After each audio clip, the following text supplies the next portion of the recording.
Hello, beautiful souls. I'm glad you're here. Let's have a conversation.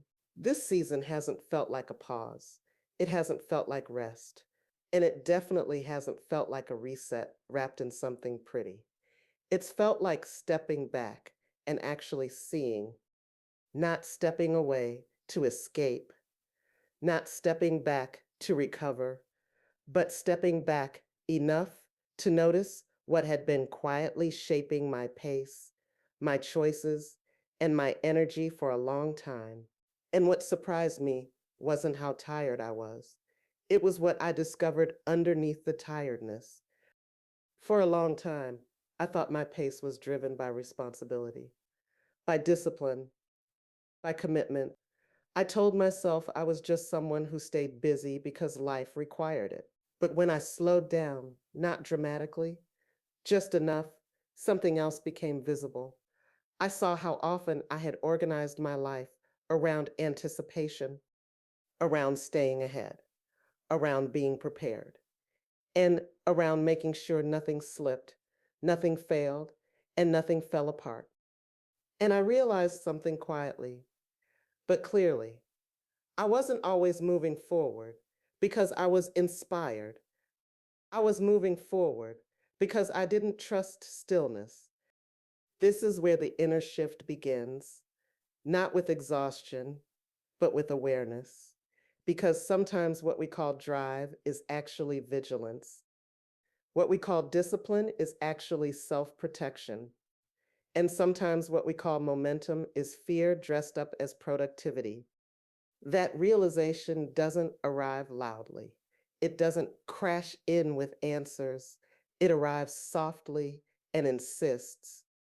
When I stepped back, I noticed how often my choices were shaped by avoiding discomfort rather than honoring alignment. Not big discomfort, but subtle. You see, there's discomfort in slowing down and discomfort from the perception of not being needed. And there's also the discomfort of not having a full calendar to prove my value. And that's not something we're taught to notice. We're taught to manage it, override it, stay productive through it. But awareness doesn't ask you to fix anything right away. It asks you to see. And once you see, you can't unsee. And that's when you start noticing where your energy actually goes. You notice which commitments feel rooted and which ones feel reactive. You notice how often your body tenses before your mind catches up, and you notice patterns that once felt normal but no longer. And this is where things can feel uncomfortable because awareness often arrives before permission. You know, one of the hardest parts of stepping back is realizing how much of your pace was shaped by external expectations, even when no one was actively demanding anything from you.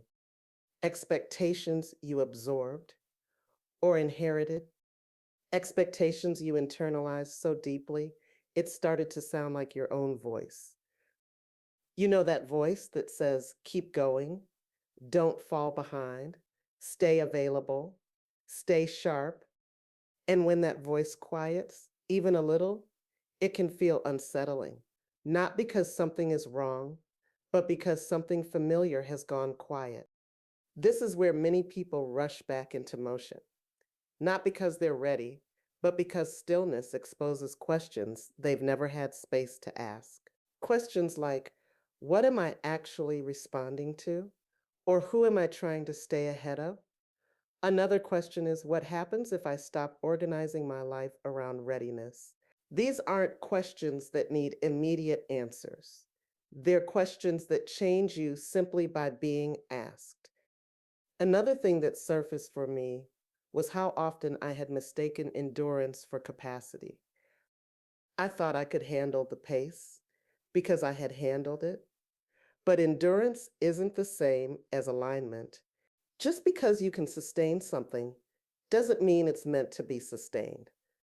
And stepping back helped me feel the difference, not intellectually, but physically, in my breath and my shoulders, and in how my body responded to quieter days This kind of awareness can feel destabilizing at first because it doesn't give you a clear next step. It gives you clarity without urgency. And that's unfamiliar for many of us. We've grown accustomed to clarity, meaning action, decision, or movement. But this clarity I was experiencing was asking for presence, not productivity. The inner shift isn't about changing your life overnight. It's about changing how you relate to what's already happening. It's about noticing when you're moving from habit instead of intention and realizing that some of what you've been managing doesn't actually require managing. It requires acknowledging. And acknowledging can feel slower than doing, but it's also more honest. One of the quiet realizations I had was this: I don't need to reorganize my entire life, but I need to stop letting anticipation run it. I need to stop pre solving problems that don't exist yet. Stop carrying future responsibility in the present moment, and stop confusing readiness with restlessness. That awareness alone began to shift my pace without force. This is what inner work often looks like: not breakthroughs, not declarations, but subtle recalibrations. You pause before saying yes. You feel the difference between obligation and choice. You notice when your body relaxes instead of tightens. Those are not small things, but signals.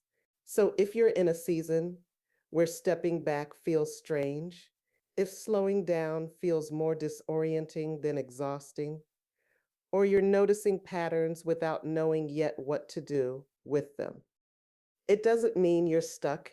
It means your awareness is ahead of your action. And that's not a problem. That's a phase. The inner shift isn't about becoming someone new.